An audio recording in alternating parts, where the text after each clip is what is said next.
এই ভাইটা একদম ঠিক কাজ করবে, দেখতে থাকুন। আমরা যারা আসলে বিদ্যুৎ বিল ইউজ করি, আমাদের সবার এটা ভাবা দরকার। আমরা অনেকে এগুলো খেয়ালই করি না। যখন কোনো মিটার রিডিং এর লোক আসে, তারা মিটার রিডিং করে নিয়ে চলে যায়, কিন্তু আসলে তারা যে চলে যায়, এই যাওয়াটাই তো আসলে শেষ থাকে না। আপনার বাড়িতে কয় টাকা বিল আসবে না আসবে, আসলে আমরা এসব নিয়ে ভাবি না। আমরা ভাবি যে তারা বিল উঠানো চলে গেছে, বিল আসবে। কিন্তু দেখেন কি দুর্নীতি করে এরা, না দেখলে আসলে বোঝা কঠিন। তাই ভিডিওটা পুরো দেখবেন, না হলে আসলে দুর্নীতিরা বিষয় বুঝতে পারবেন না। আমি বলার কারণ আছে, আপনারা একটু মনোযোগ সহকারে শুনুন।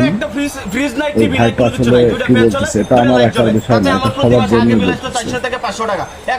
এই ভিডিওটা আপনারা বেশি বেশি শেয়ার করবেন, যাতে অন্যরা দেখে এটা বুঝতে পারে। আর যখন কারোর বাড়ির মিটার রিডিং হবে, সবাই যেন সেই সময় প্রেজেন্ট থেকে কত ইউনিট লেখে, এই জিনিসটা একটু সবাই ফলো করবেন। আশা করি আমার কথাটা বুঝতে পারছেন। এটা হচ্ছে সবার উদ্দেশ্যে বলতেছি।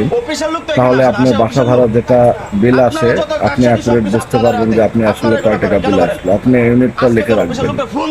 এখন দুর্নীতিতে দেশ ভরে গেছে ভাই, তাই আর কাউকে বিশ্বাস না করে যখনই বিলের লোক আসবে এই কাজটা করবেন।